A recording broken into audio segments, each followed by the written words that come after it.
Yeah, this is Tom presenting another interview on my channel, Alcohol Free. I'm going to talk with adults who used to drink alcohol.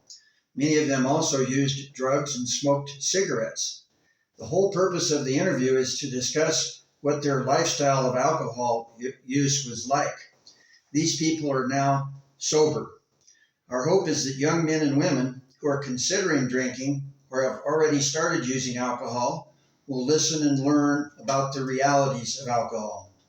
My hope is that these people will never drink or use alcohol. Then my hope is that if they are drinking, that they'll quit drinking and never resume. Our guest today is Jim.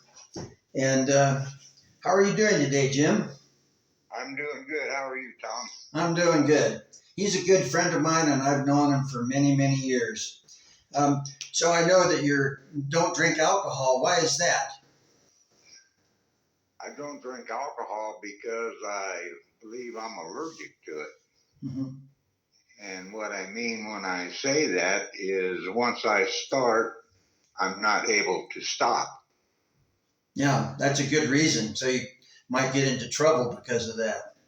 How long have you? A lot of trouble in many different parts of my life, not just one. Yeah, well, good. How long have you been sober? 24 years. Wow, that's an amazing amount of time. Now we're just going to talk in general what your family life was like in your upbringing. Could you I was describe it? raised by a single mother, and I had two sisters, and she worked for the Department of the Navy at the Long Beach Naval Shipyard, and so as a result of that, I had a lot of free time. And about 11 years old, I started drinking with a friend of mine, and it continued from there on. Of course, I could not drink daily. 11 years old, you can't do that. But on the weekends, we would go to a place called Silverado Park with a bottle of wine, which was called Ganache Rosé, and we would get drunk. And what I didn't notice or identify with till many years later is even back then, I always got drunk when I drank. I never drank socially, and they tell me that that qualifies me as what they call a number one son of an alcoholic, I believe it's called. And what that means is once you start drinking, you take right off. You don't have a period of social drinking before you inebriate yourself all the time. But what you can look back on, at least I can, is that every time I drank, I got drunk. So it sounds like when you started at 11, it sounds like mainly you were just drinking on the weekends, and maybe if you could sneak one here and there. Yeah. How did your drinking progress? One thing I noticed is it always got worse. It never got better. I never had a time where I drank less or didn't get as drunk as I did before. It was always more. As I got older and more independent, I became a daily drinker. How old was that, Jim? I'm sorry? How old was it when you became a daily drinker? Probably somewhere around 17 or 18 years old. I was already married at the time. I got married in high school. Yeah, I know your wife. You have an amazing wife, and you guys have stayed married ever since you were 16, right? Yep. And you had. I have no reason to think that I had anything to do with that. So that was strictly a good wife. Yes. She went through hell as well as I did. Yeah. and probably more so because she didn't drink, and she had to live with all the problems that I created drinking. Yeah. And they do get worse, and they get more plentiful as you progress. Yeah. How did you progress? What happened with your drinking? You said it became daily, but was there things that started to happen in your life associated with the drinking? Yeah, yeah. I lived in California at the time, and uh, the legal drinking age was 21, and I actually had three drunk drivings before I was old enough to drink. Wow. So I was packing them on pretty good before I was even legally old enough to drink. And by the time I was old enough to drink, my license was suspended for drunk driving. Hmm.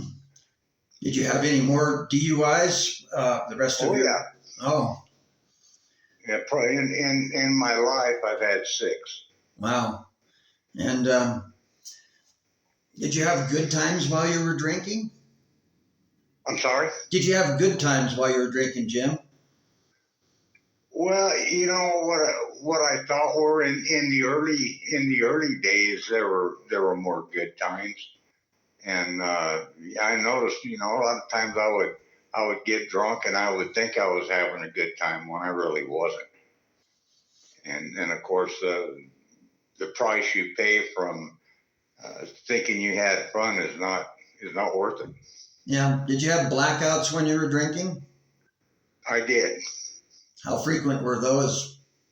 They were very infrequent, but uh, I wrecked a couple cars in blackout, and thank God I didn't kill anybody Yeah. or hurt anybody. Yeah. Uh, but they weren't real frequent. But I did have some, and I have had a couple different times where I would get home another way than driving myself, and would get up in the morning and I wouldn't know where the heck I left my car. Yeah. And I would have to call somebody to find out where I left my car the night before. Yeah. And that's part of the progression. It just keeps getting worse. Did your drinking have any impact on your family life at all? Oh yeah, yeah. Yeah. Uh, particularly with my wife, not dinner's on the table at 6, and I come home at 2 in the morning. Yeah. Those are things that most women would not put up with that. Why my wife did, I'm not really sure, but but she did, and of course finances. I tend to spend money really stupid when I've been drinking, Yeah. and I would have no problem spending money that was for rent or bills or other things, when I'd be drunk. Yeah. And so that put a financial strain on the family, on everybody. Did you smoke cigarettes? Yes. Yeah. Did that cause any problems or? Yeah. Yeah. COPD. Yeah. How about other drugs? For one. Yeah. And I think most people that drink and smoke will agree that when they drink, they smoke a lot more Yeah. than when they're not drinking. Yeah. How about other drugs, Jim? Did you have any problems with those or mainly alcohol? No, I smoked a lot of marijuana, but it was something I could take or leave. Yeah. My choice was alcohol, and that was what I wanted. Yeah. And so I messed around, in the 60s. Everybody took a little LSD, and Yeah. I tried all that stuff, and I went through a stage of smoking quite a bit of pot when I drank, but it was only for a couple year period. Yeah. That, So your number one drug of choice was alcohol.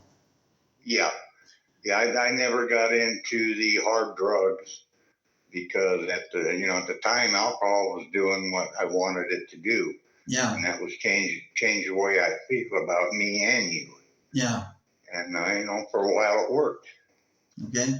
Did you get into any fights? Oh yeah, Uh huh. and it was usually over my drunken big mouth. Yeah, yeah, That was that was that happened at one period of my life quite often in my 30s. yeah. So you reached a And point eventually, all of us that are sober that have been drinking a lot, you reach a point where you just decide, I've had enough of this. What happened in your life to make you decide that? I think the key thing was, there's no saying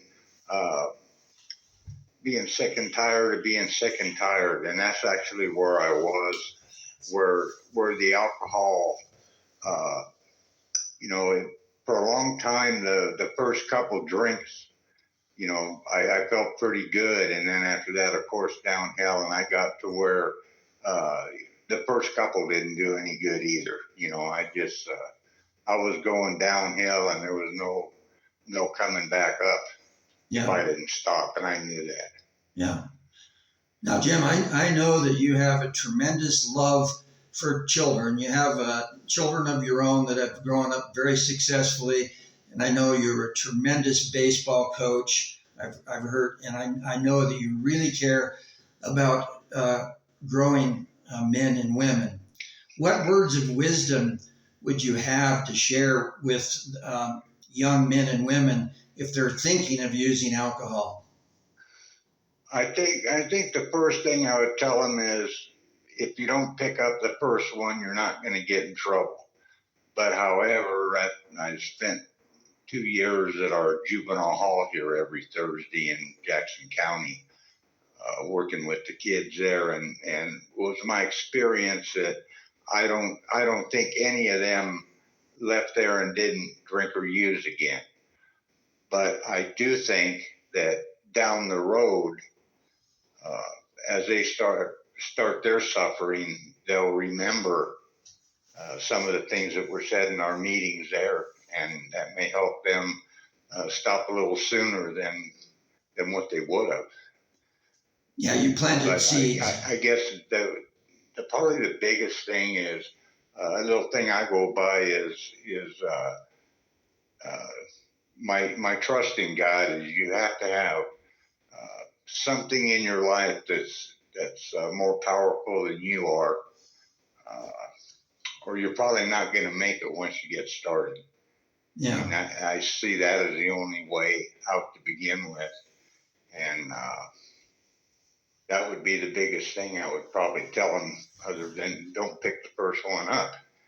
But they're going to experiment usually, and so that's the problem.